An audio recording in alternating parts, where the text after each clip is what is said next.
Assalamu alaikum wa rahmatullahi ta'ala wa barakatuhu masu kallonmu da sauraronmu. Barkanmu da wannan lokaci ya ibada. Allah ya karbi ibadunmu ya samu cikin waɗanda ake yantawa a wannan wata mai albarka. Shirin namu na yau na ɗauke da labarai cikin hotuna na ziyarar da shugaban ƙasa Muhammadu Buhari ya kai ƙasar Saudiya tare da yin ibada ta Umara.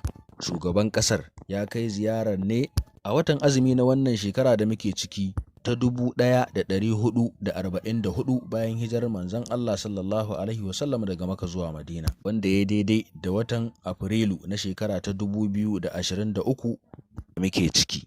Wannan ziyara da shugaban ƙasa Muhammadu Buhari ya kai ƙasar Saudiya ana sa ran ta zama ita ce ziyara ta ƙarshe da zai kai ko ya je zuwa ƙasar Saudiya a matsayinsa na shugaban ƙasa na wannan na Najeriya. Shugaban ƙasan ya samu rakiya ta manya-manyan malaman musulunci daga Najeriya.